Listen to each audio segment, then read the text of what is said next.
Now, if you have Adobe Photoshop installed, you can follow along with this next step, but if not, don't worry. We're not going to do anything here that will change your actual Illustrator artwork. I'm simply going to show you how Illustrator and Photoshop can talk to each other when we're dealing with images like this, okay?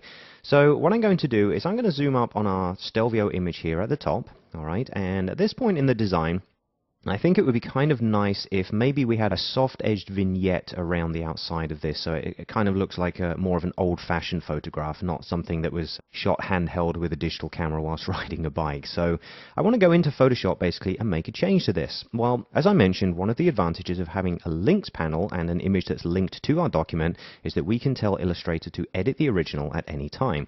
If we come over here to links, you can see that here's our Stelvio hut, and if I go ahead and select it, we could click here on our little pencil icon in the corner, and you see it says edit original. So if you had the images locked on layers and you didn't want to unlock the layers and access the image directly, this would be the way to say edit original, but we don't actually need to do that.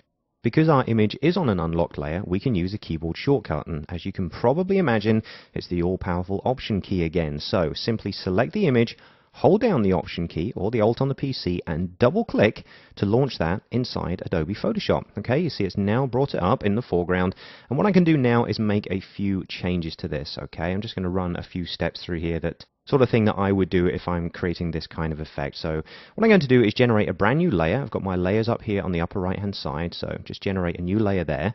I'm going to bring up my rulers, and I'm just going to right click in the rulers to change them to percent. Alright, it's much easier than trying to figure out what measuring system I'm using. I've got 100% by 100%, so what I can do now is just drag a new guide out to halfway down, 50% on the one axis, 50% on the other axis.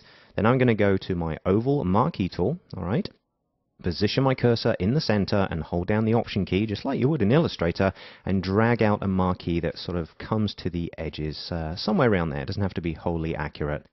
Now that that's done, I'm going to go to the Select menu. I'm going to inverse that selection, so I'm now selecting the corners and not the image here.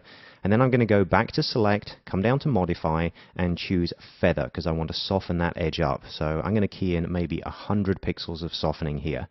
So my selection has now got a nice soft edge to it. I want to fill it with black, but because this is a CMYK image, I want to make sure I'm using 100% black. I'm not going to fall into the trap of using an RGB color and then it converting to CMYK and having slightly different color values. So do make sure, just like you would in Illustrator, that you can change it to CMYK sliders here. See, that's the color it would have put in there. Not really what I want here. I'm going to drag down to cyan, magenta, yellow as 0 and make sure we just use 100 black. Okay. Then I can hold down the Option key or the Alt on PC and hit delete or backspace, and that will fill that area which is softened with 100% black. Now if I just deselect that area, you can see it's got a very gray effect to it. Well, that's because I need to overprint or overlay that black onto the image that's in the background. For that I can use a blending mode, so I'm just going to go here to normal and come down and choose multiply. You see that blends in. That looks really nice actually. What I'm going to do is just adjust the opacity. It's a little too heavy. Maybe bring that down to, I don't know, somewhere around 80%. I think visually that'll work for me.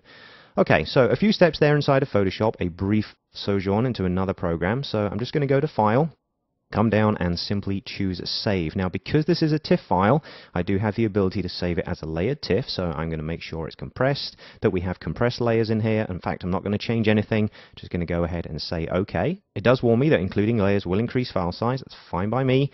The file is adjusted. If I close it down now and just jump back across into Illustrator, it says some files are missing or modified. Would you like to update them? Yes, please. And you can see immediately the image has been updated in the background with the additional layer that was created in the Photoshop file. So you can see the edit original there, holding down the Option key and double clicking an image. This is one of the main reasons that we would require links to be retained, so we can always jump back and forth and evolve our design as we go.